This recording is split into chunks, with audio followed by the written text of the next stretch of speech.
DNA confirms cause of 1665. London's Great Plague. DNA testing has for the first time confirmed the identity of the bacteria behind London's Great Plague.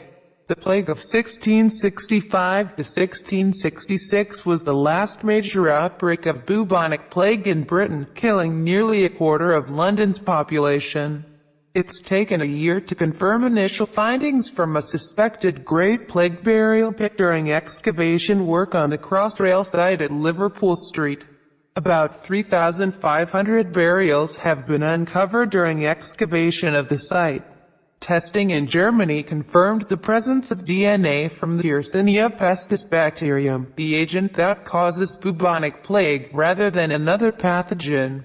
Some authors have previously questioned the identity of microbes behind historical outbreaks attributed to plague.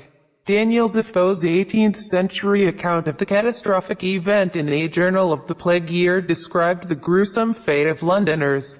The plague, as I suppose all distempers do, operated in a different manner on differing constitutions. Some were immediately overwhelmed with it, and it came to violent fevers, vomitings, insufferable headaches, pains in the back, and so up to ravings and ragings with those pains. Defoe wrote, others with swellings and tumors in the neck or groin, or armpits, which till they could be broke put them into insufferable agonies and torment, while others, as I have observed, were silently infected. Evidence of the pathogen had eluded archaeologists but seemed tantalizingly close when a suspected mass grave was discovered last year during a Crossrail dig at the Bedlam burial ground, also known as the New Churchyard, in East London. Alison Telfer from Museum of London Archaeology, MOLA, showed me around the area planned for one of the downward escalators going into the future Broadgate Ticket Hall at Liverpool Street. We found about 3,500 burials on this site, she told the BBC's Today programme. We've been working here for the last 5.5 years on and off, and we're hoping we'll be able to get positive identification of the plague on a number of the individuals. Because of the position of the skeletons, they'd obviously been laid in coffins and put in very respectfully. Nobody was thrown in anywhere in presumably what must have been quite a traumatic event. This revelation is somewhat at odds with Daniel Defoe's version of events.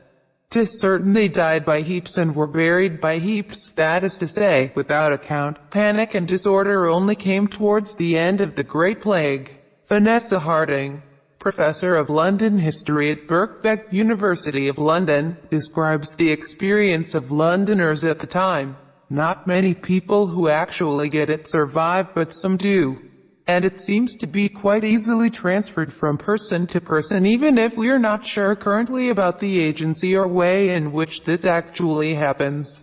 Professor Harding said, but there are also what we might consider public health measures which from their point of view include killing cats and dogs, getting rid of beggars in the streets, trying to cleanse the city in both moral and practical terms.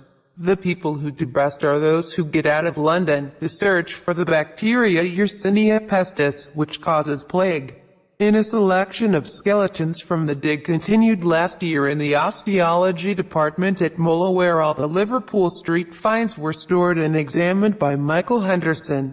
They're carefully boxed, individual elements, legs separately, arms separately, the skulls and the torsos, he explained. We excavated in the region of 3,500 skeletons, one of the largest archaeologically excavated to this date. A vast data set that can give us really meaningful information. The bones are laid out in anatomical order. Teeth are removed and sent for ancient DNA analysis at the Max Planck Institute for the Science of Human History in Jena, Germany. The best thing to sample for DNA is the teeth. They're like an isolated time capsule, said Mr. Henderson. In Germany, molecular paleopathologist Kirsten Boss drilled out the tooth pulp to painstakingly search for the 17th century bacteria, finally obtaining positive results from 5 of the 20 individuals tested from the burial pit. We could clearly find preserved DNA signatures in the DNA extract we made from the pulp chamber, and from that we were able to determine that Yersinia pestis was circulating in that individual at the time of death, she said. We don't know why the Great Plague of London was the last major outbreak of plague in the UK and whether there were genetic differences in the past. Those strains that were circulating in Europe to those circulating today. These are all things we're trying to address by assembling more genetic information from ancient organisms. Boss and her team will now continue to sequence the full DNA genome to better understand the evolution and spread of the disease.